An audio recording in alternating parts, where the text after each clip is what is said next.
Welcome to hotel industry inside by Arzoo Khan. আবে কিরম আছেন? শরীরটা ভালো আছে নেই? আজকে আমরা কথা বলবো how to retain a top talent in a hotel. Hotel industry is one of the most competitive industry in all over the world. Consumer experience, I mean guest expectation, perception, feelings, thoughts জানতে হয়, বুঝতে হয়। Service provider, I mean employees, root level, entry level, mid level, top level কাজের ধারা ও পদ্ধতি জানতে হয়, বুঝতে হয়। It's like a force. Graduation শেষ, একটা অফিস, লাখ টাকা স্যালারি, আর একটা গাড়ি, আই মিন প্রাইভেট কার, এটা তো থাকবই, বুঝতে হয়। বাট রিয়েলিটি, স্যালারি 12 থেকে 15,000 টাকা, সার্ভিস চার্জ 3 থেকে 6 মাস পর, মাথা তো এমনিতেই নষ্ট। তারপর দুনিয়ার প্রেশার, বুকে বড় কষ্ট। টাটা, বাই বাই, চিও, ও বাই ট্যালেন্ট। শোনেন, ওই যান, লাফ দিয়ে গাছে উঠতে চান, হুশ করে পড়ে যাবেন, হাত পা ভাঙার সম্ভাবনা আছে। ধৈর্য ধরেন, কাজ করে যান। টাকা পয়সা, বাড়ি গাড়ি, সুন্দরী বউ, আরে পাগলা, সুন্দরী বউয়ের কথা হই না কি খুশি। আরে হইবে, হবে আনে। ধৈর্য। আমরা একটু দেখি how to retain a top talent in a hotel. The art of interview. You have to take interview to understand knowledge and personality of candidates. এই 18 বছরে অনেক ইন্টারভিউ দিছি, 2-3টা ইন্টারভিউ বোর্ডকে রিফিউজ করে চলেও আসছি। কেন? Because of behaviour. সবাই না, কিছু কেউ ইন্টারভিউর আছে, ইরিলেভেন্ট কোশ্চেন করে একটা এম্বারাসিং সিচুয়েশন তৈরি করে। কেন বলেন তো? ওই যে মুই কি হনুরে। Guys, you have to understand expectation of candidates. Competitive salaries and benefits নিশ্চিত করুন। Wages are competitive with industry standard. ডিলয়েটের একটি প্রতিবেদনে দেখা যায় 49% পিপল কাজের উদ্দেশ্যের অনুভূতিকে প্রায়োরিটি দেয়। রইল বাকি 51।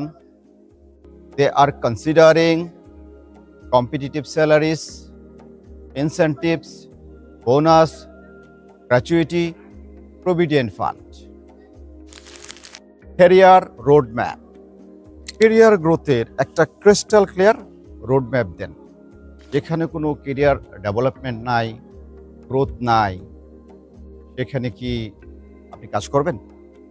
10 হোটেলগুলো তো দেখেন, ক্যারিয়ার গ্রোথ বা ডেভেলপমেন্টের একটা প্রপার গাইডলাইন আছে। ছেলেপেলে লাইন ধরে দাঁড়ায় থাকে চাকরির জন্য।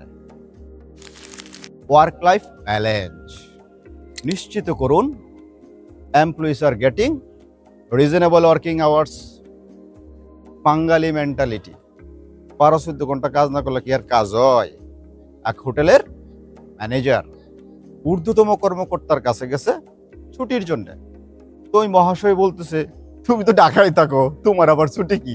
হোয়াট আ মেন্টালিটি ইয়ার! কেডাই বুঝাইবো? ফ্লেক্সিবিলিটি হেলথি ওয়ার্ক লাইফকে ব্যালেন্স করে। পিডব্লিউসির একটি প্রতিবেদনে দেখা যায় 72% পিপল কাজের নমনীয়তাকে গুরুত্ব দিয়ে থাকেন। Positive work culture.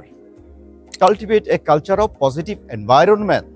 ট্যালেন্টকে এঙ্গেজ ও মোটিভেট করবে। Leadership. Why people leave the job? Poor leadership one of the reason. আরে সর্বনাশ, আপনি কবে, কখন, কোথায়, কি করছেন? আপনারা দেখিয়া পোলাপাইন লাফাইয়া পড়লো নাকি লিগিয়া, এটাই একটা অপরাধ। ধর্মীয় আপনার লিডারশিপের ল না, বটাও বুঝেন না। আপনি কি এমন কাউকে পছন্দ করেন বা করবেন যে সবসময় আপনাকে আন্ডার এস্টিমেট করে, নেগেটিভ কথা বলে? Always putting down. A good leader is always positive. কখনোই বলবে না যে আমার প্রশংসা করো। তার আচার আচরণ, আই মিন বিহেভিয়ারই ফলোয়ার্সদের মনে রেসপেক্ট, ভালোবাসা বা প্রশংসার জন্ম দিবে। ডিলয়েটের একটি প্রতিবেদনে দেখা যায় 62% পিপল মনে করেন বা বিশ্বাস করেন তাদের নেতৃত্বের দক্ষতা ভালোভাবে বিকশিত হলে তারা আরো বেশি প্রোডাক্টিভ হবে। সাপোর্টিভ ওয়ার্ক এনভায়রনমেন্ট নিশ্চিত করুন employees have resources, tools, education and training. লিঙ্কডইনের একটি প্রতিবেদনে দেখা যায় 94% পিপল মনে করেন যে তারা একই কোম্পানিতে দীর্ঘদিন কাজ করবেন যদি এডুকেশন এবং ট্রেনিং খাতে খরচ করা হয়। শেষ করার আগে আপনাকে বলতে আসি দাদু, আপনাকে বলতে আসি, great manager treat people with respect and they command respect two. Respect করতে শিখুন, করতে শিখান। আমি ব্যক্তিগতভাবে অনেককেই চিনি যিনারা মোর স্যালারি থেকে মোর রেসপেক্টকে বেশি প্রায়োরিটি দিয়ে থাকেন। দেখা হবে পরবর্তী ভিডিওতে। ভালো থাকবেন।